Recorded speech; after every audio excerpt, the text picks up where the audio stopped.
It's harvest time at Huber's Orchard and Winery, in this case Chardonnay, which will soon be made into one of Huber's award-winning wines. But there's another award-winning line of products being made right here in Starlight, Indiana, distilled spirits. Master Distiller Jason Heiligenberg gave us a tour. Last week, these were whole apples, pressed into apple juice, and then fermentation took about 7 to 8 days. Now it's hard apple cider, basically, and we're going to get all the good alcohol out of it. The distillation that we're running now is called a stripping run. This is the first distillation. We're just trying to get the spirits, get the alcohol, separate it from the apple wine, and collect it. After this, we'll actually do a second distillation, making a very nice, clean spirit that's ready to go into the barrel after dilution. Jason describes distilling as a blend of science and art, and these barrels, typically made of American or French oak, are a great example of that. For instance, here we're distilling apple brandy. This should smell and taste like apple when it comes out of the still. Whenever we put it into the barrel, it's going to give it the oak and vanilla caramel type flavors that the barrel provides. These barrels are toasted, and over the course of time that integration of the oak makes the spirit smoother as well.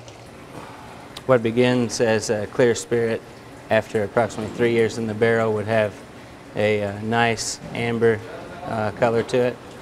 And this will actually age for about 2 to 3 more years before we would bottle it.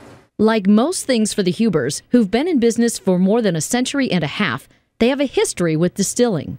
We were distilling and brandies and etc. all the way through the 1800s, all the way to the Prohibition. And from Prohibition to 2001, there was really no law in Indiana that would allow us to do what we're doing today. So in 2001, Huber worked with the state legislature to change that. That same year, Starlight Distillery began production, but it was late in 2004 when their first products became available to consumers. You're dealing with products that are literally 5 to 6 years after you make them before they're really hitting the market. A lot of our reserve brandies took that long before we first introduced them. So we had all the upfront cost and all the upfront financial layout done years and years ago, long before the products ever came out. So why do this at all? Why struggle to change laws? Diversification, something the Hubers have been committed to for over 150 years. One of the key things of our entire success goes back multiple generations, back to 1843 when Simon first started here. He never did one fruit. We always did multiple crops. And as the generations came up, we kept diversifying into different value added and then eventually into retail. The distillery just adds that much more diversity into our overall company. And Ted's looking for even greater diversity in the future.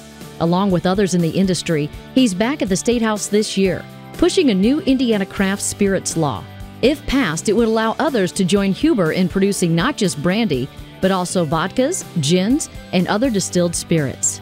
Under the new law that's written right now, if it passes, we'll have some restrictions that the Indiana population knows when they go to that distillery, that distillery is making those products, not just buying them from somebody else and bottling them under their name. And so when the customers visit that, they have the assurance that those distillers in the back room are making the products that they're drinking in the front room.